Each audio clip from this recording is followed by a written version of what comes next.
The season 12 finale. Get ready for a good one. You tuning in today has helped make this show a top podcast. Thank you to all of the loyal listeners and also those who are new to the show.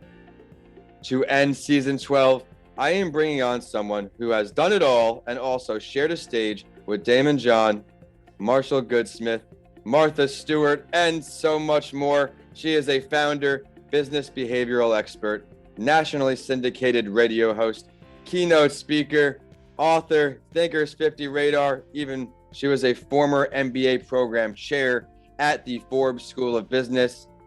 I'm excited, you must be as well, to hear this intro. Additionally, she is the show's first interview in Arizona. And by now, many of you know that one of my goals is to interview a founder in each state.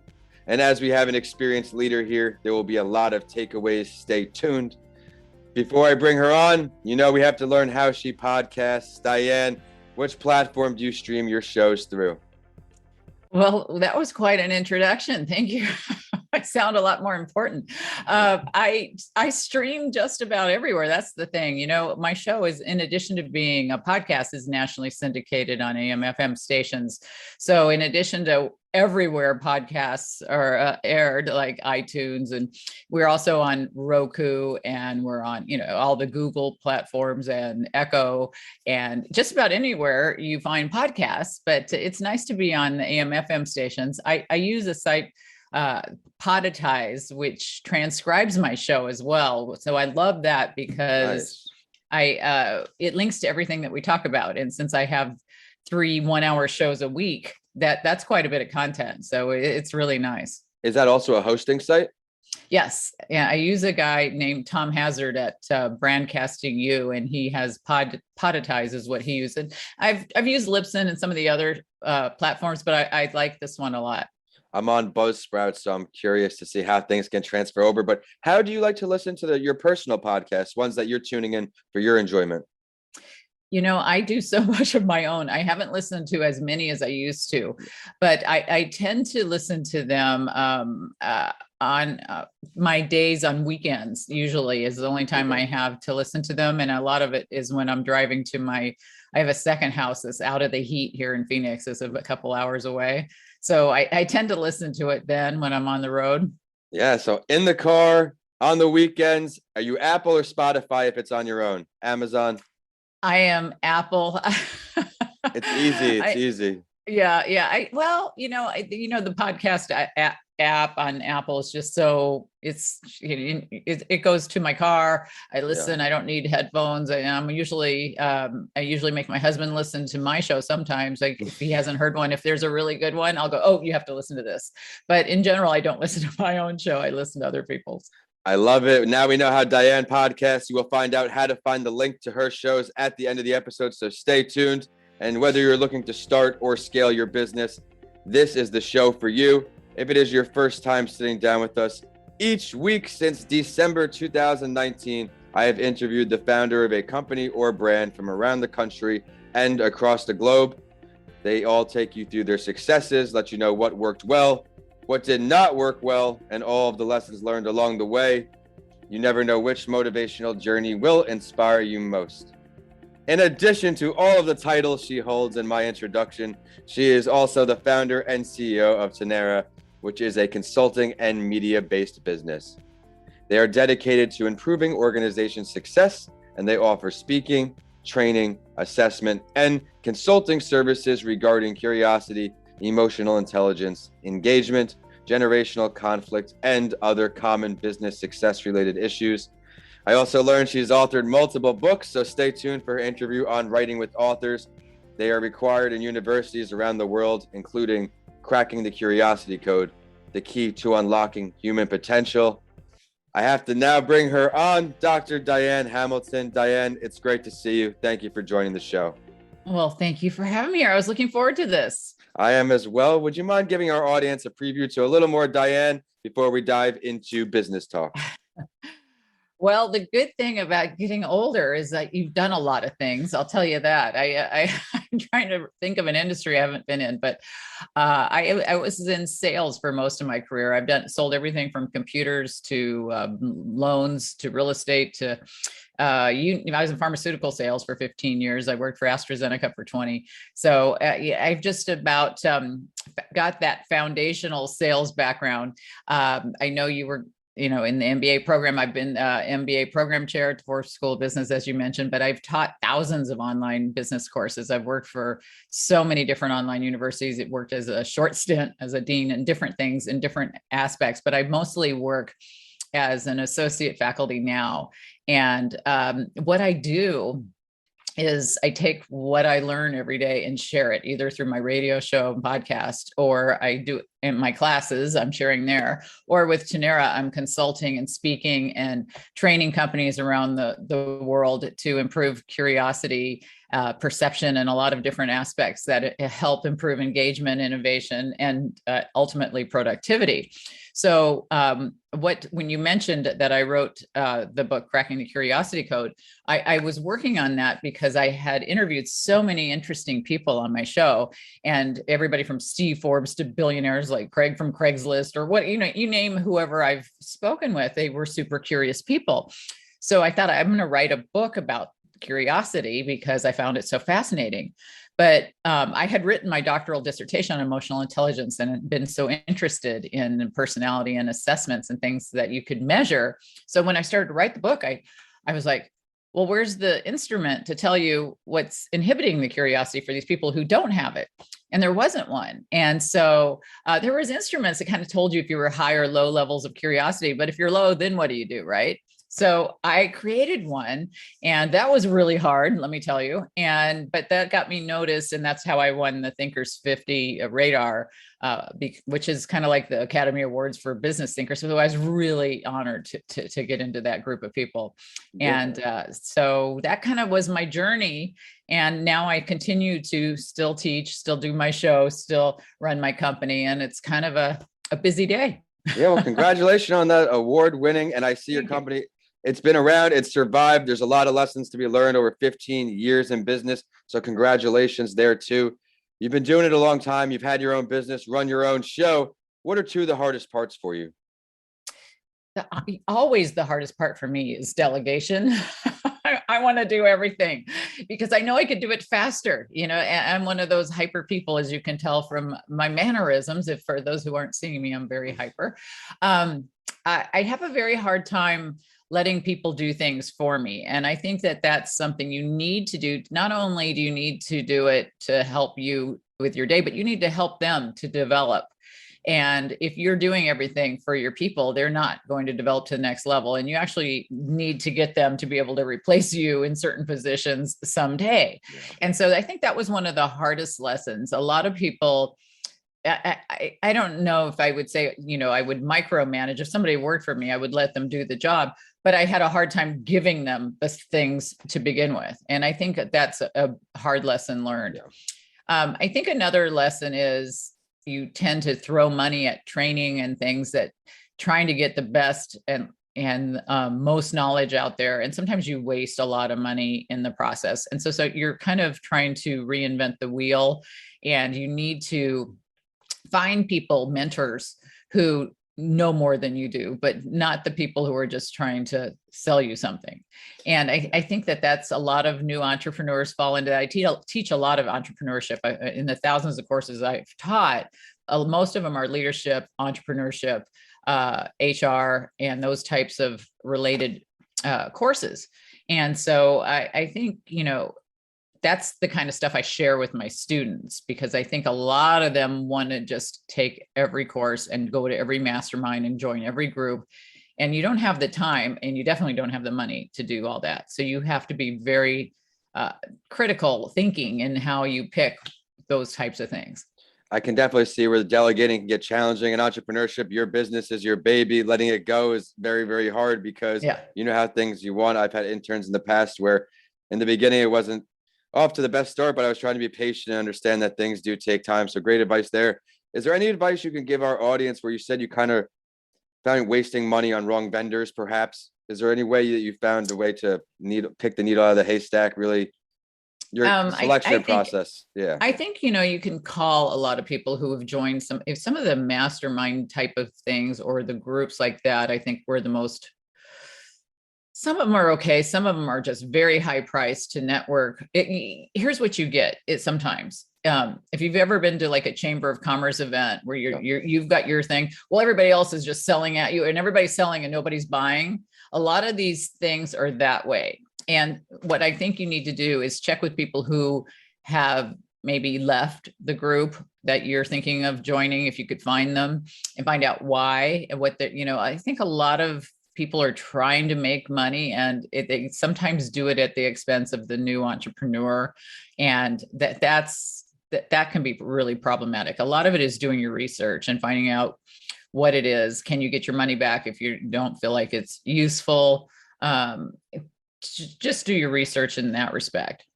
I really appreciate that advice. And I'm writing here in my notes as well to follow up with later. Everybody, entrepreneurs are a very attractive term. People think it's this glamorous lifestyle sometime, and everybody eventually has the courage. Some don't, but some do start their own thing. Like you said, these events are targeted at taking money from people a lot of times. Mm-hmm. So thank you for that awareness for our audience. And on this 15-year journey you've had here with your company, there's got to be a lot of ups and downs. Can you describe one of your greatest lessons learned for our audience? I've changed the direction of the company so many times from just stumbling into things. So I've added new ways of doing things. And probably the thing that I find has been the most helpful to me was to add the things that I love to do. I think you talked a little bit about that before the show, how you changed directions, right? Yeah. And we I think sometimes adding products for me, since I do a lot of media-based things, the products I added were, a lot of it is helping people with radio shows, podcasts, kind of thing like you do.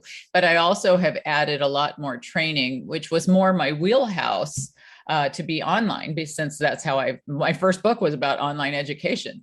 So I think sometimes you tend to try to meet the needs of other areas where it's maybe not your baby. Think of what your baby is, what you feel the most fun and energized doing.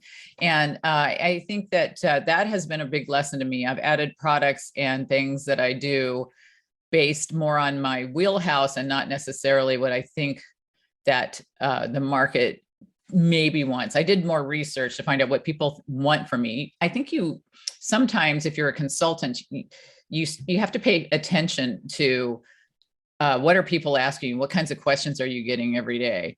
And are you creating content and providing products that meet that need? I love the advice, really doing more research, again, doing your due diligence, and it's obviously paid major dividends. I want to pick your brain a little further. If you could sit down with any entrepreneur, dead or alive, as a career academic like yourself, I'm really intrigued to see who you'd pick. Who would you like to learn from? Well, it's hard not to pick Steve Jobs. He comes up a lot on the show. I had Daniel Goleman on, who's the big name for emotional intelligence, and so I wrote my dissertation about his work. So it was very exciting to have him on my show. Yeah. And of course, I asked him about him. And I think just because my focus was so much on emotional intelligence, and Steve Jobs has high and low levels of, depending on what aspect of emotional intelligence you look at. Empathy, maybe not so great, but the ability to connect with what people really want, really great, and you'd think it's almost the same thing, but with empathy, you're able to put yourself in their position and you would not probably yell and scream at people and do some of the things that he did, right? But he was able to reach people, their need, and create products for people in a way like no other. So there's aspects of him that I find really intriguing. And I often wonder if I'd want to work for him and why people would want to work for him. If he was demeaning sometimes and yet a genius, what was it that appealed to people about him? So I would like to just meet him to just kind of dissect his mind a little bit. Well, where would this meeting go down if you could pick the location for it? Where would it go down? I probably his house, because I'd like to check it out to see what kind of weirdo stuff he had, because he was into a lot of different things. Yeah, it would be interesting. Yeah, I think that would be my choice. I mean, I think if you were into interviewing Bezos, you'd probably want to do it on a spaceship, or, you want to be on their ground, right? Yes. Recently, I had a guest also say that, but in the past, not too many, where the idea of picking their home base makes them feel more comfortable and you can get a lot more out of the conversation. So I like that. Let's look into the future, though. You have your hands in a whole lot. What are you working on right now? What's on your horizon? I'm doing a lot of course creation right now for different aspects of training that I've never done. I'm doing some in the I used to be in the mortgage field, so I'm doing some of that with another company. I'm working on a lot of boards. I've worked as every board, from the board of advisors for DocuSign to Radius AI here in Arizona, and some of these main tech firms. So I do a lot of board work, but I've been doing a lot of development in course creation, because I think COVID has changed a lot, and I can't be in certain places like I used to. So I'm doing more virtual training development at the moment. Course creation, virtual creation, again, pivoting, going with the times. When did you start doing course creation in your career? Well, I've been teaching online, which created courses and all that, since 2006. So it's been a while that I've done some. But one of my first aspects of my companies was to train people how to use Windows when it first came out. It's been a while since I did that, because think of how long Windows has been out. So training has always been incorporated into what I do. Incredible. Well, persistence, and now look how it's evolved. You're so busy with it, so it's good for you. Now we are going to get your take on the Spotlight story. If it's your first time with us, each week I sit down with my guest and discuss the journey of another entrepreneur to inspire you, give you some additional perspective. And as I have an incredible female entrepreneur on the show from Arizona today, I looked for another story and I found Rebecca Clyde, and I found this article on Crunchbase, as she, quote, fought the funding battle as a female Latinx tech leader. I learned she's an extremely hard worker, very ambitious, and the founder and entrepreneur. She's modernizing healthcare with intelligent chat for patient engagement. I thought that was really cool. 2020 list of most influential women in Arizona. In the article, when she was asked, did you feel welcomed and accepted as an underrepresented group in the VC space? She answered, it's impossible for me to know if I was ever discriminated against, but I certainly did pitch to mostly male VCs and felt at times when comparing notes with male founders in similar stages that more, quote, credit was being given for their traction. For example, it's very unusual to find a female-founded startup that gets funded pre-revenue or pre-product, but there are plenty of male founders who get that privilege. I also learned what qualities she possesses that she attributes to her success, which I think can relate to people here. Quote, growing up, my family moved around a lot, often to a new country every 4 or 5 years. So I had to learn how to make new friends quickly and adapt to new customs on the fly. These qualities have served me well as a startup founder, which requires me to constantly adapt to change and meet new people, customers, investors, partners. Diane, what do you like best about her story? Well, I like her raw honesty of how, you can't know if you're being discriminated against, but, I have seen, I think the number is a fifth of men have their credit score below 620, but a third of women do. And so there's a lot more women who can't get loans to start their businesses because of it. And a lot of that is because of the disparity of income that we have. And so you've got these issues, but as you were telling me this story, it brought to mind a story very important to me of a good friend who has been on my show. Her name is Roya Mahboob, and she was voted Time Magazine's, one of the most influential people of the year one year. And I met her through my work at Forbes, and I was on a lot of different boards with Steve Forbes, and different people would be in these meetings, and she was one of them.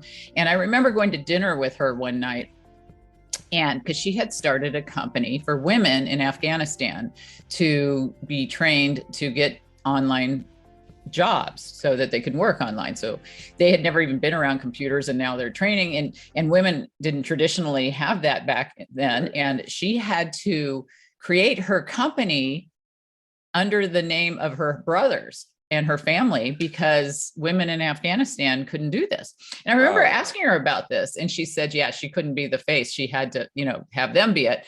And I said, well, weren't you kind of worried, that they might come maybe kill you? I don't know what they would do, right? And she goes, oh, there's worse things than that. And I thought, what's worse than that? And she said, for her, it was a shame it could bring her family should they find out that she was running this company. And so you think you've heard women discrimination stories till you hear something like that. And that's a big one. Thank you for sharing that. I mean, absolutely incredible. And she's found her way now to the Times list. So everyone out there, if you didn't get enough motivation from Diane's testimonial today, that story right there should push you over the edge. And I have to thank you so much, Diane, for taking the time to sit with our audience today. I really appreciate how you went to the difficult parts where delegating can be challenging. That's got to be not the same for all entrepreneurs, but a lot where, as I described it, everything I do is my baby. I'd rather put in the hours and do it myself. I also liked how you touched on adding products that were in your wheelhouse, as you said, things that complemented you, not just putting out things you think would make most money. Doing research, you emphasize the entire show. That's a very big lesson for everyone.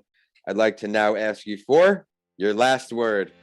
Well, I think everybody needs to have good mentors. And I think that if you don't have some great mentors in your life, I'm on another board I'm on is the Global Mentoring Network, Global Mentor Network. And some of that is learning from others who have done things that I'd like to learn to do. And if you aren't surrounding yourself with people who are smarter, you're making, losing out on a big opportunity. So find those people, seek mentorship. I couldn't agree with you more. The mentors have played an enormous role in my life. Shout out to Rod, Lee, Tony. Thank you all for the roles you played in my life. And I would now like to ask you how everybody can get in touch with you. Not only get in touch with you, but request your services, find your books, all that good stuff. Well, you can find me on all the social media sites at Dr. Diane Hamilton, and doctor's just the DR without any space. And my website's drdianehamilton.com. But you can also go right to the Curiosity Code index and training if you're interested in the curiosity aspect at curiositycode.com. But you can also get that through the drdianehamilton.com site. Be sure to check out all of that great content right now, and also check us out. We are at That Entrepreneur Show on all social media except Twitter. We're at Podcasts by Lancey, so you get updates from each show. I'm at Vincent A. Lancey for all social media and YouTube, and my website is vincentalancey.com. Let me know if you check out one of my books. I would love to share your support, and the most recent is Mental Health Week.